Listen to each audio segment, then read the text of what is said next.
Since the making of my video about midnight, I made some observations I felt needed to be shared here before the weekend.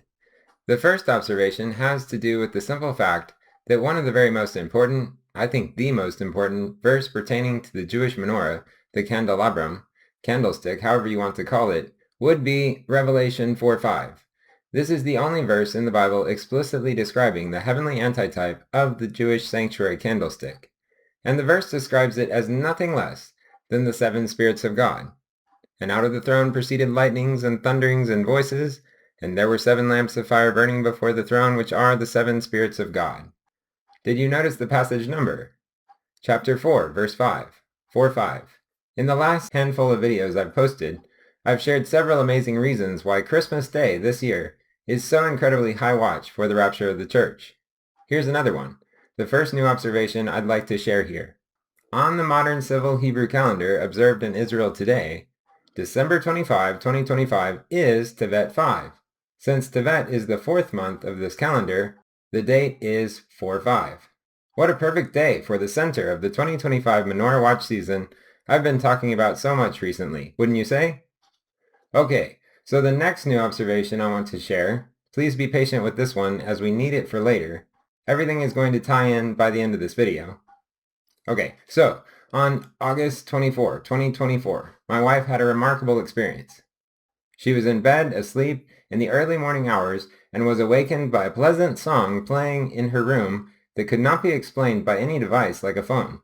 She did not recognize the tune, but it sounded like a song that may play as an alarm to awaken from sleep. Strangely, she felt the tune sounded like a square. The music made her think of a square. She listened to it as she looked for its source, but could not find the source. Soon the song stopped playing and she felt an immediate, strong impression to check the time. She did so and saw that it was 1:11 a.m. She felt that the song had been playing to supernaturally alert her to that time, 1:11, or to the numbers 11 and or 1:11. When thinking about this, right after it happened, she and I made some observations. The date on which it happened looked like a biblical candlestick. 24 is 8 plus 8 plus 8. So the date was 24/8/24, 8 plus 8 plus 8, 8, 8 plus 8 plus 8. Also, 11 days after that day is our first wedding anniversary, September 4. 111 days after the day is her birthday, and 11 plus 111 days after that day is Christmas Eve. The only event we could think of that ties together a wedding, a birthday, and Christmas is the rapture. At that event, Jesus will come to take his born-again bride to himself, and this was predicted in Revelation 12:5, which on the one hand points back to the Christmas story, and on the other hand points forward to the rapture. That is all the meaning we could make out in this experience back in 2024. Just a week or so ago this year, I began to think that the candlestick-like nature of the date August 24, 2024 may be the beginning by which the Lord was declaring the end, a Hanukkah rapture. And I wondered if there was some kind of connection between the square-shaped music that Astrid had heard and Hanukkah. Just a little bit of Googling later, I came upon this. An article posted on jta.org reporting on how a cadre of Broadway stars gathered in New York City's Times Square to record a Hanukkah music video. The article mentioned that this happened exactly to the day, 111 days after August 24, 2024. Seeing this, Astrid and I became absolutely certain that the Lord had given Astrid the August 24 experience to alert us to look for the rapture at Hanukkah. And the Broadway event in Times Square was our real-world music alarm, apparently a one-year warning, to alert us to the Hanukkah 2025 rapture. I want to summarize all this visually as such for now. Every year, it is true that 111, or a single 11, and then another 111, or 111 days after August 24 is Christmas Eve. So interesting, because Astrid and I have known for a long time that us being together somehow has everything to do with the biblical candlestick. Recall that the Torah's instructions in Exodus 25 for how to make the candlestick associated two numbers with it, 7 and 22. Most everyone knows about the 7 branches of the candlestick, but also the candlestick had 22 bowls. So the fact that exactly 22 days compose the span from my wife's birthday to my birthday is highly candlestick-like. Even more candlestick-like is the fact both she and I are each other's fourth romantic partner. She had exactly 3 previous boyfriends before we met, and I had exactly 3 previous girlfriends before we met. The next observation I want to tell you about, I observed a great video. Right after posting the midnight video, I watched Barley Harvest's most recent video. Wow, totally lit. This guy is truly intoxicated with the Holy Spirit, it would appear. I highly recommend the whole video.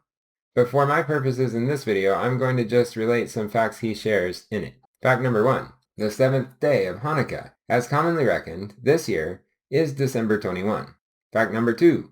December 21 is the 7 plus 7 plus 7th day of December. Fact number 3. This same day happens to be the 17th day of the biblical month of Kislev, by which I mean the month as commenced by the 9th full moon after the spring equinox. Of course, the number 17 is the 7th prime number. In fact number 4, this same day, December 21, happens to be exactly 77 years, 7 months, and 7 days from the day Israel became a modern state on May 14, 1948. Just a side note here. This same day, December 21, Tevet 1, as per the Hebrew calendar as commonly reckoned, I can't really see anything too special about Tevet 1.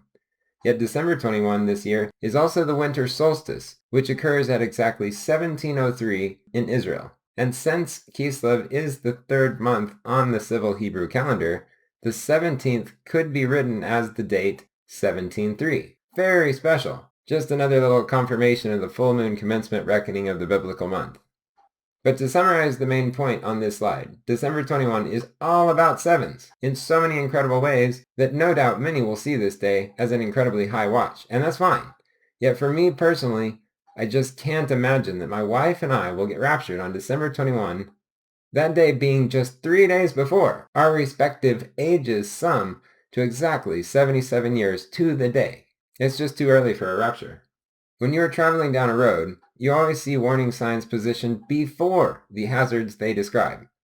So I see that while December 21 has everything to do with sevens, and hence everything to do with both the menorah and the completion of a process, apparently the rapture process, I see that while December 24 points my wife and I to 77, Hanukkah, the candlestick, and Christmas all at once, these days appear to be ultimate final warning signs pointing to December 25, the center of the menorah watch season this year, the most celebrated Christian holiday on earth for centuries, and the day that seems to explain all the incredible signage we've been documenting recently.